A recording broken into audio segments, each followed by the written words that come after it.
Conseller Chakir El Homrani, què en pensa d'això que estava escoltant els nostres opinadors? Bon dia.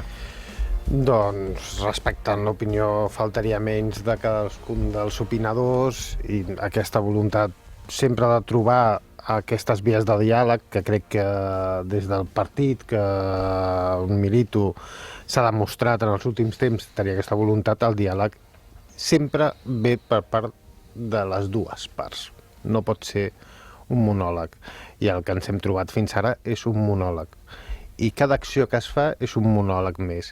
I és un error, i especialment una persona com el Miquel Iceta, que té un respecte institucional tan gran, que té molt clar el paper de les institucions, com s'ha gestionat aquest canvi, aquesta voluntat de canvi del senador autonòmic. Oblidant-se de que hi ha un Parlament, de que s'ha d'acordar, enterant-se tots els grups parlamentaris, no únicament Esquerra, tots els grups parlamentaris, pels mitjans de comunicació i per una decisió que ha pres el president del govern de l'Estat sobre el que ha de fer una institució sobre la qual no té cap tipus de legitimitat. I després, el diàleg són moltes coses i no s'ha fet res. Ahir ho vam veure amb la Fiscalia i ho continuem veient dia rere dia. Jo crec que un dels elements que ens haurien de fer frapar és que un dret fonamental, com el de representació política, amb persones que encara no tenen cap sentència ferma, hi hagi un pretext tècnic d'una institució com és les institucions penitenciàries de l'Estat perquè no hi puguin participar quan la Junta Electoral Provincial ho havia facilitat. I és aquest pretext tècnic el que acaba portant a que la Junta Electoral Central, per via d'aquest pretext tècnic, no deixi participar. Aquesta és la gota que va fer vessar el got? Perquè fins a aquell moment el paper d'Esquerra Republicana no era clar. Jugaven amb l'ambigüitat, cosa que, evidentment, per interessos polítics, partidistes i legítims tots ells, i electorals, era comprensible. Curiosament, tot va ser l'afer del debat com per canviar de manera ja molt clara a passar a un no. Aquest és l'exemple que portem un any i escaig parlant de diàleg, però que no veus cap tipus de primer gest ni de voluntat.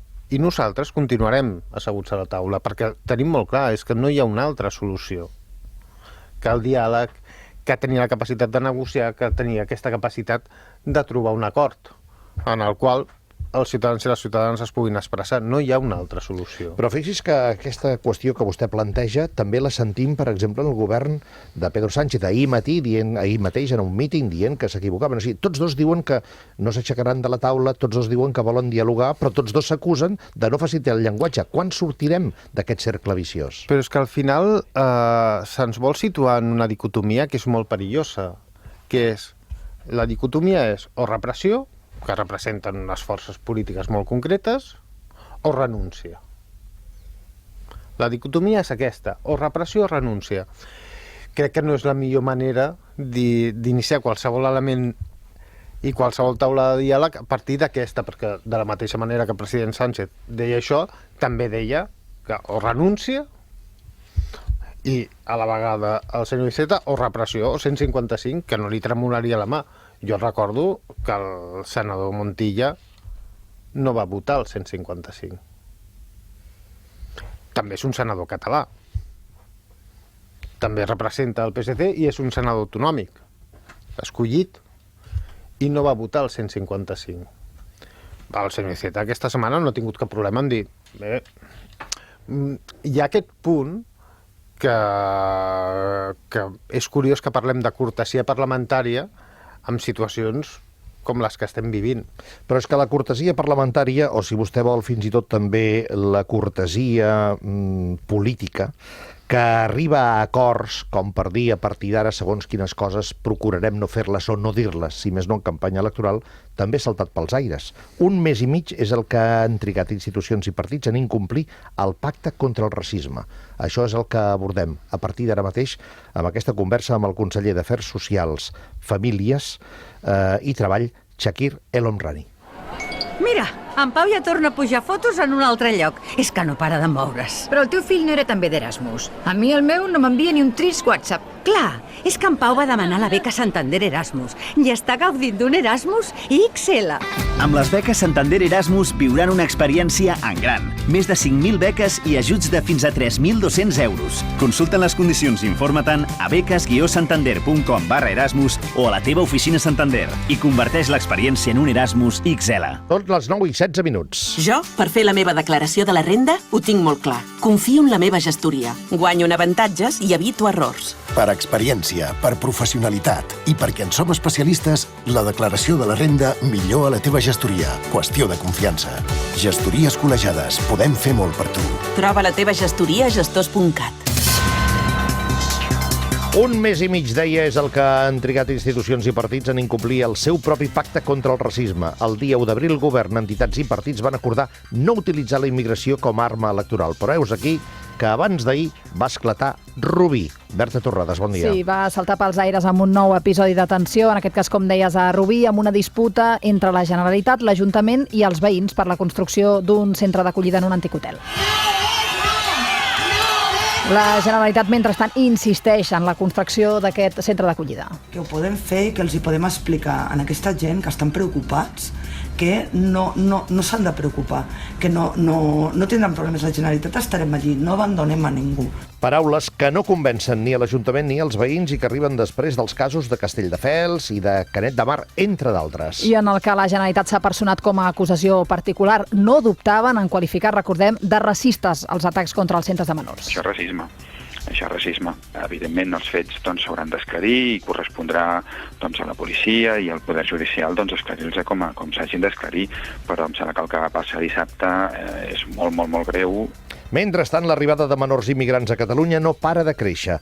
Ara hi ha 4.000 joves vivint en centres de menors de la Generalitat. Sí, la seva arribada s'ha anat doblant any rere any, passant dels 1.500 que van arribar el 2017 als 3.700 del 2018 i finalment als 775 en el que portem d'any. Però atenció, perquè a l'estiu és quan arriben més i, per tant, la Generalitat preveu que aquest 2019 n'acabaran arribant un total de 5.500. Fixem-nos en l'escalada. 1.500 2017, 3.700 2018 i calculen que el 2019, tot just som avui a 16 de maig, al final n'acabaran arribant uns 5.500.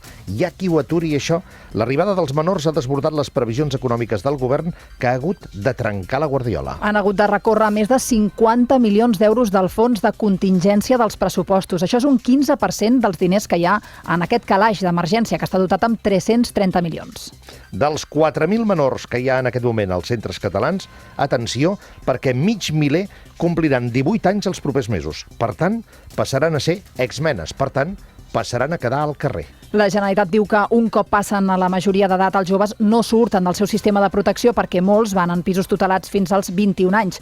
Tot i així, les associacions d'exmenes i alguns educadors socials amb els que hem pogut parlar ens alerten que sovint l'administració els expulsa, diuen, dels centres al·legant mal comportament o falta d'integració. Diuen que molts queden desemparats, que acaben ocupant pisos i caient en la delinqüència. I precisament per això és el que més preocupa els Mossos d'Esquadra. Diuen que poden suposar un mal referent pels més joves i alerten de la seva vulnerabilitat. La policia, això sí, diu que només un 18% de tots els menors immigrants que han arribat en els últims 3 anys han comès algun delicte a Catalunya. Són aproximadament 1 miler de persones, que molts són reincidents. Cada un d'ells, diu la policia, ha delinquit 4 cops de mitjana. Associacions d'exmenes i educadors socials denuncien avui, de fet tenen prevista a aquesta hora fer una roda de premsa, la utilització d'aquests joves immigrants durant aquesta campanya electoral. Sí, compareixeran davant dels mitjans per denunciar l'ús partidista de la seva situació. Alguns amb els que hem pogut parlar critiquen el model d'acollida de la Generalitat i diuen que no hi ha places per tots els menors que estan arribant a Catalunya. Conseller, què està passant?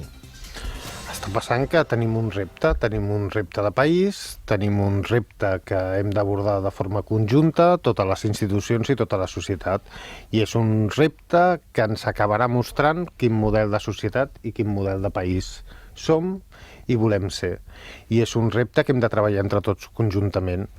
I a vegades, ara mateix estem en una situació que és, en termes migratoris, comencem a estar amb dades de principis del 2000.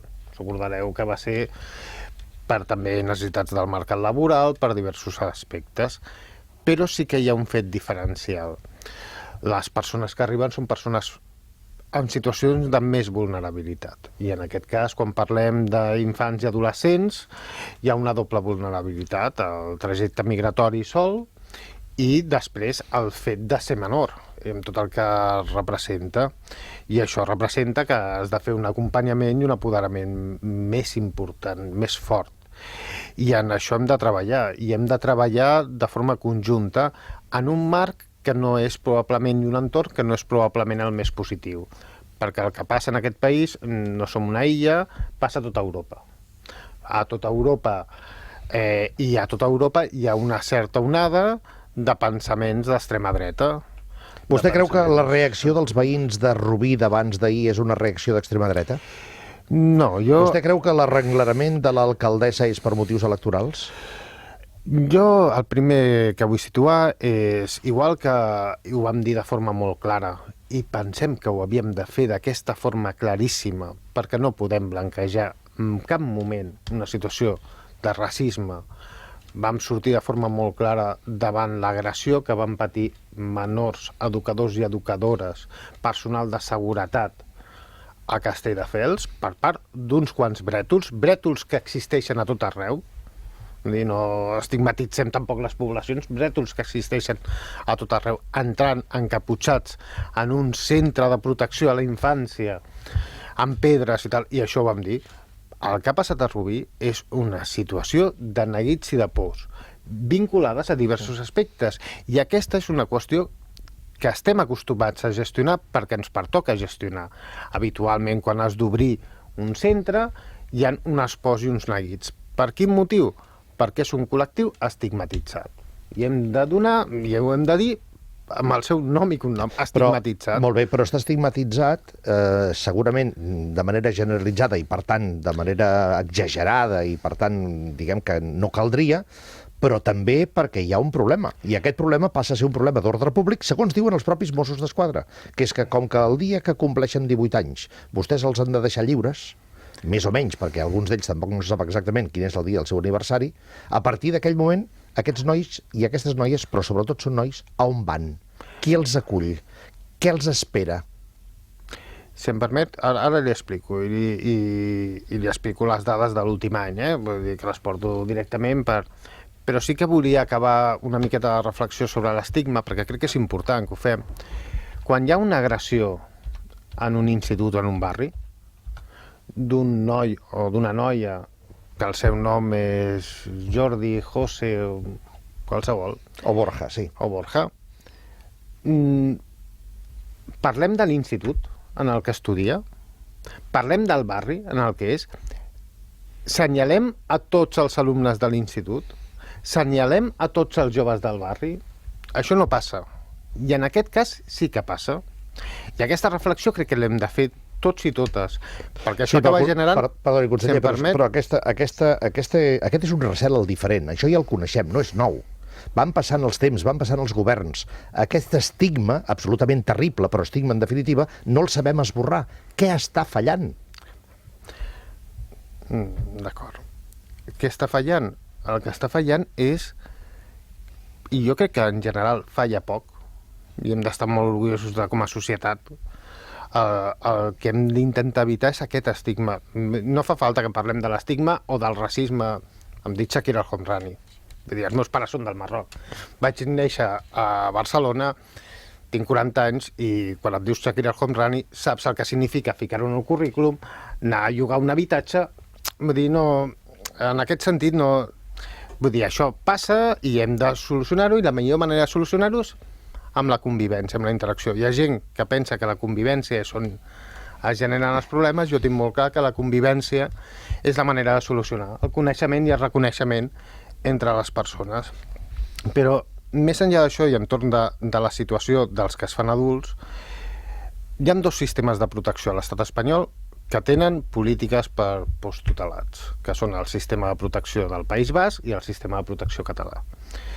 Per donar unes xifres molt concretes, perquè sé que és un tema que li preocupa, el 2018 hi ha hagut 803 casos de nois i noies que s'han fet adults dintre del sistema de protecció amb aquest perfil migrants sols, sense referents familiars. D'aquests, un 70% han continuat atesos per part de la dgaia. Un 30% no. Un 30% no, que han decidit que el seu projecte vital volien desvincular-ho del sistema de protecció a la infància. I com són majors d'edat, no hi ha res a dir. Tenen tot el dret a tenir un projecte vital. D'aquest 70%, un 10% ha acabat tancant també l'expedient perquè han pogut tenir família extensa i han pogut fer reagrupament familiar, o tenen mecanismes d'autonomia econòmica, i els altres estan encara tant a l'àrea de suport de joves tutelats i extutelats com en algun centre o en algun pis, que hi ha diverses vies. Nosaltres oferim aquesta possibilitat. Sí que és veritat que en aquesta possibilitat ha d'haver-hi un compromís per part del noi o de la noia que es fa major de 18 anys. En aquest compromís. Som els dos únics territoris a l'Estat que tenim aquesta preocupació, i crec que és un element positiu del nostre sistema de protecció en diferència d'altres sistemes de protecció. I això ho volem continuar treballant, perquè el que ens preocupa, i això jo ho intento explicar i és complicat d'explicar-ho, no ens preocupa tant l'acollida i la primera acollida d'emergència. L'acollida i la primera acollida d'emergència que ens preocupa l'acabem fent. El que ens preocupa és com som capaços de que aquests nois, quan surtin del sistema de protecció, puguin tirar endavant el seu projecte vital. Estiguin apoderats, puguin tirar endavant un projecte vital, puguin sumar a la comunitat, que som el país, i puguin sumar des dels seus... Aquest és l'element que per nosaltres ara mateix és el clau entorn d'aquesta gestió. Molt bé, però torno al recel. L'anomenat efecte NIMBY és ja molt vell. El sap tothom. I en aquest país l'hem pogut veure i l'hem pogut explicar perquè en un moment determinat uns veïns no volen la presó al costat de casa, perquè en un altre moment determinat els veïns no volen una sala de punció, perquè en un altre moment fins i tot no volen ni un geriàtric. Jo he arribat a retransmetre una revolta d'uns veïns perquè no volien un geriàtric en els baixos del seu immoble. Per tant, això forma part de la condició humana. No ho podem negar. En negatiu, però condició humana en definitiva. Davant d'això, com és que no es fan les coses d'una manera que previnguin una reacció negativa dels veïns abans d'instal·lar-se en un lloc determinat, en aquest cas a un hotel tancat des de fa 5 anys, que d'altra banda té una finalitat, segons deia l'alcaldessa de Rubí ahir, també de centre social en una part de les seves instal·lacions per als mateixos veïns que ara creuen que els hi treuen a favor d'aquestes persones? Doncs... Per què no ho expliquen millor, això? Si em permet? Sí. Ho treballem, i aquest cas en específic, el de Rubí, crec que és un bon cas per situar. La previsió d'obertura era mitjans finals de juny. Comuniquem la voluntat de fer-ho el 2 de maig. Per què? Per treballar-ho conjuntament. Per treballar conjuntament amb l'ens local, que és com intentem treballar amb els ens locals i entorn de les comunitats i els veïns. Trobades, com la que va passar a Rubí, que tothom ha visualitzat, però trobades sense aquest nivell de crispació, n'hem fet a gairebé tots els municipis on hem obert un centre. Per què? Per intentar treure aquests neguits i aquestes pors. Hi ha després altres tipus de programes que ens estan funcionant i que estem molt orgullosos i que hem volgut tirar endavant davant d'una situació que és complexa, com és el de mentoria. I després del que va passar a Canet, obrim el programa de mentoria, fem una primera convocatòria esperant a 15 persones que vulguin ser mentors i mentores, i ens trobem 50 persones que volen ser mentors i mentores, perquè al final dius, has de buscar aquest element. I aquesta previsió de poder-ho parlar amb un mes i mig, un mes, 3 setmanes d'antelació, tal i com preveu el protocol que vam pactar en el marc de l'estratègia amb la Federació de Municipis i l'Associació de Municipis, crec que és un bon exemple d'intentar-ho fer amb temps d'antelació per treballar-ho, per explicar-ho, per fer-ho. I aquesta ha sigut la nostra voluntat i continuarà sent la nostra voluntat, anar-ho treballant. Hem de donar una resposta. No és únicament una obligació jurídica, crec que també és una obligació moral i ètica, per part de tots i totes donar aquesta resposta. Però llegeixo a l'Ara que el sector social critica la falta d'estratègia de la Generalitat en aquest model d'acollida, que entrevistant diverses plataformes d'educadors denuncien que els conflictes veïnals dels últims mesos estan provocats per desplegaments sense pla estratègic i sense aliança amb les administracions, i d'altra banda, educadors socials que treballen en aquests centres de menors denuncien que les últimes 3 setmanes la Dgaia ha expulsat a 8 exmenes dels centres d'emergència perquè ja han fet els 18 anys i alhora denuncien que els han fet fora al·legant mal comportament i manca d'integració. Més enllà d'aquest concepte global, jo no sé què passa amb la Dgaia, però que la Dgaia també té un altre estigma al damunt, això és una constant permanent en totes les administracions de la Generalitat des que es va fundar la Dgaia. Què passa, conseller, amb la Dgaia? La Dgaia és una de les direccions generals més complexes del govern de la Generalitat, perquè tracta un dels temes més complexos que es poden tractar, que és la protecció al menor, la protecció a l'infant, el benestar de l'infant. Tracta situacions molt complexes. Quan es decideix treure-li la tutela a uns pares del seu fill o de la seva filla, cap pare i cap mare està content. Quan has de gestionar el que és l'element més feble i més vulnerable de la nostra societat, com és l'infant, és molt i molt complexa. I jo crec que això n'hem de ser conscients, és una de les direccions generals més complexes de la Generalitat. A partir d'aquí, nosaltres hem procurat i intentat ser bastant honestos.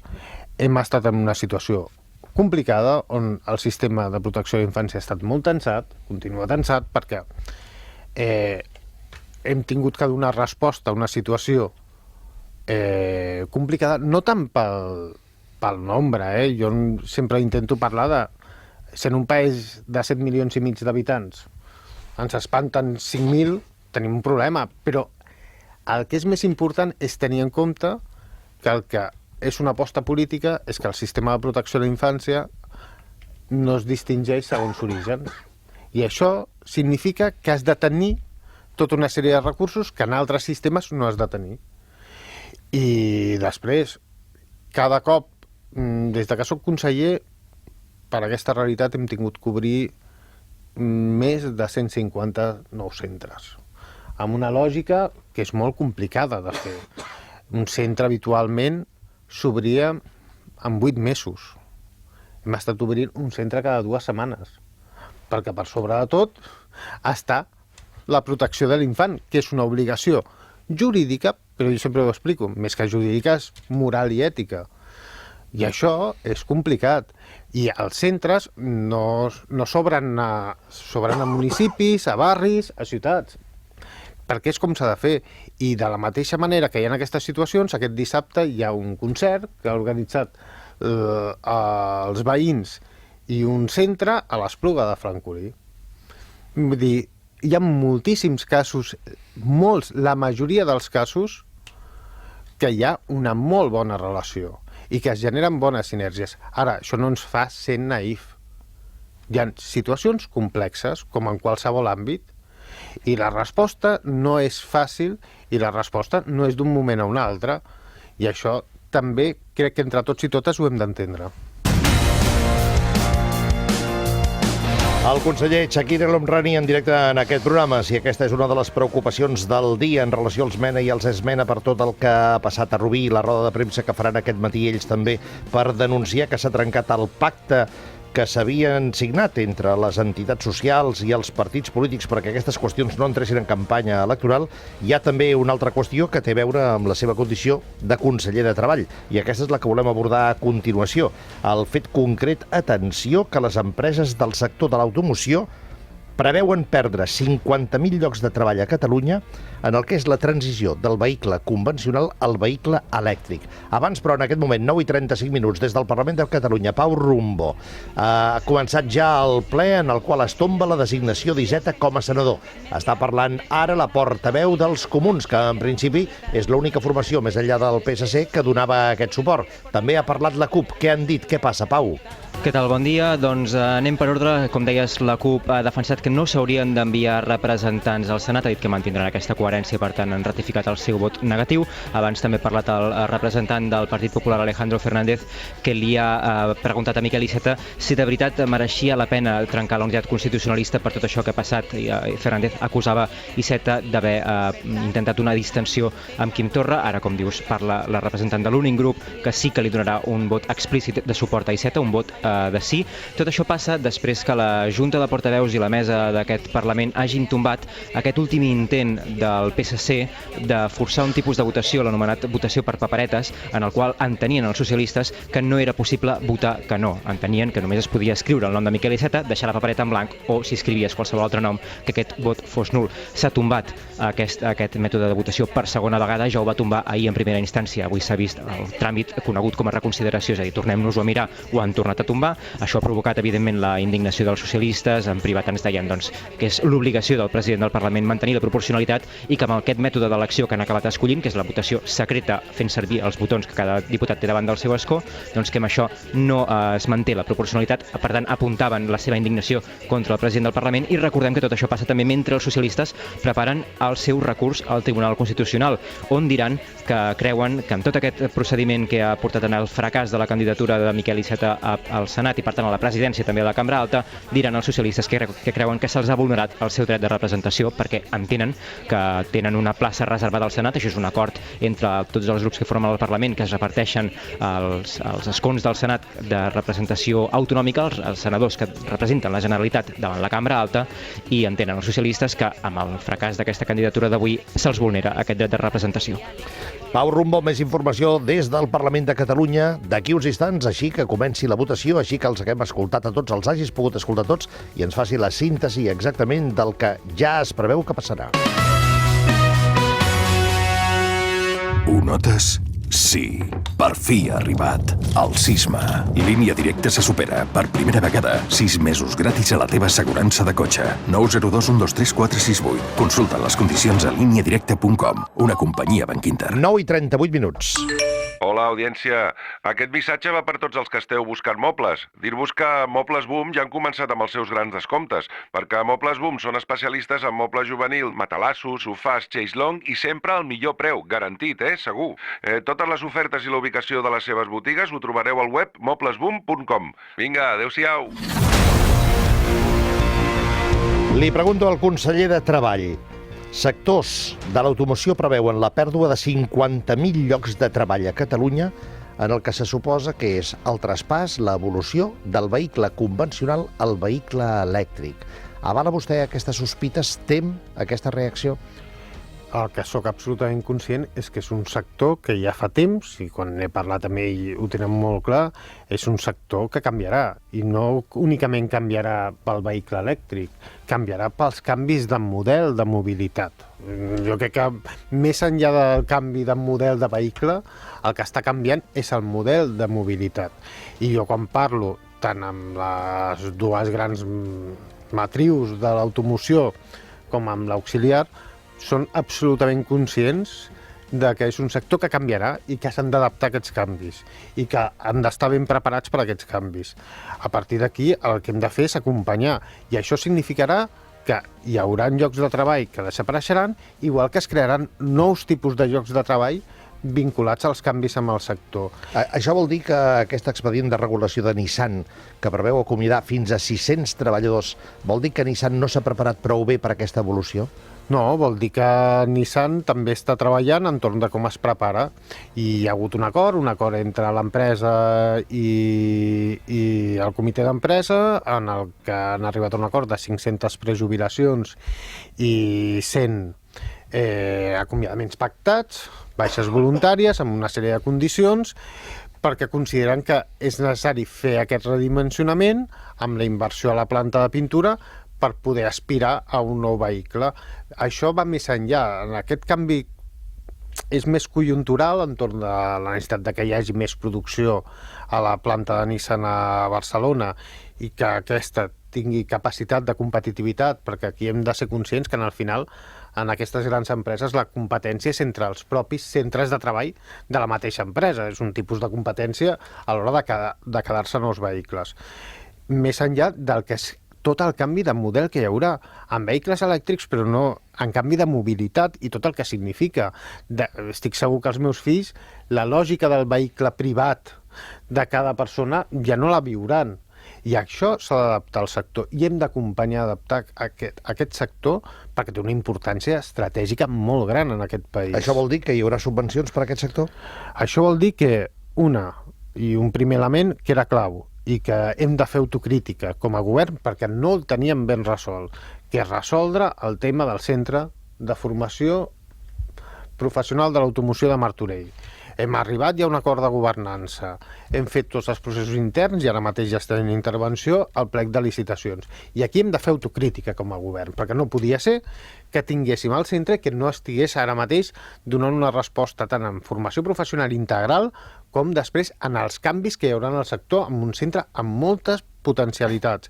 Significa que haurem de veure, aquest serà un àmbit més des d'empresa, com acompanyem el sector entorn de l'estratègia i si calen hi hauran d'haver ajudes. Això no és la qüestió és que estiguem ben preparats i que sapiguem cap a on anem. El nou model de negoci en l'automoció serà absolutament diferent i això crec que són les pròpies empreses de l'automoció les que en són més conscients. En són absolutament conscients. Conseller, gràcies per acompanyar-nos i molta sort. Bon dia, bona hora.